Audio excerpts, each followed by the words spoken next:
ফরিদপুর শহরের আদমপুর পৌরসভার বর্জ্য প্রক্রিয়াজাতকরণ ভাগাড়ে ২০ দিন ধরে জ্বলছে আগুন। এর কালো ধোঁয়ার বিরূপ প্রভাব পড়ছে কয়েক কিলোমিটার এলাকায়, ছড়াচ্ছে রোগবালাই। তবে ধোঁয়া নিরসনে ব্যবস্থা নেওয়ার কথা জানিয়েছে পৌর কর্তৃপক্ষ। ৫ লাখ মানুষের বসবাস ফরিদপুর পৌরসভায়। এখানে ২০১১ সালে ৩.৫ একর জমির ওপর ৩ কোটি টাকায় জনবসতিপূর্ণ এলাকায় স্থাপন করা হয় একটি ময়লার ভাগাড়। তাতে রাত দিন ফেলা হচ্ছে বাসাবাড়ির বর্জ্য।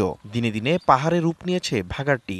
এসব বর্জ্যে দেয়া আগুন জ্বলছে দিনের পর দিন। অসহনীয় ধোঁয়ায় দিশেহারা পৌরবাসী। এই দেশে বসবাস করার মতো কোনো কায়দা নাই এবং এই গন্ধে শ্বাস নিঃশ্বাস বন্ধ হয়ে আসে, কাগজ জল পুরা। আমরা গন্ধে থাকাই পাই না, এই সকালে গন্ধে পেট ফুলে যায়, ভাত খাওয়া পাই না আমরা। আগুনের কালো ধোঁয়ার সাথে প্লাস্টিক, পলিথিন সহ বিভিন্ন বর্জ্যের তেজস্ক্রিয়ায় ছড়াচ্ছে নানা রোগ। অসুবিধায় পড়েছে শিক্ষার্থীরা। কালার এক্সপার্ট, জর্জ স্যাপ এবং মাইল্ড অন হ্যান্ডস টেকনোলজি সমৃদ্ধ অরিক্স ক্রিস্টাল ওয়াশ আপনার সকালবেলা যখন আগুন লাগায় তখন স্কুলে যাওয়া আসার সময় বাচ্চাদের ধোঁয়ার কারণে বাচ্চারা বমি এসে যায়।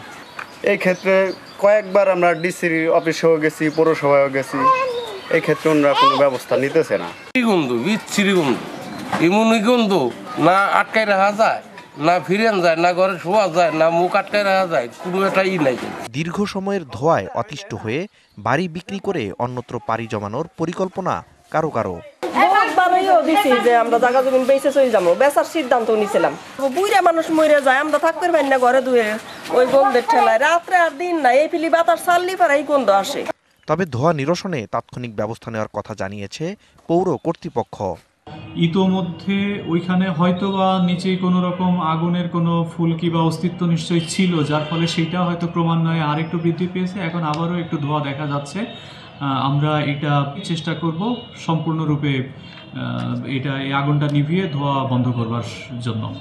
জনবসতিপূর্ণ এলাকা থেকে ভাগাড়টি অন্যত্র সরানোর দাবি স্থানীয়দের।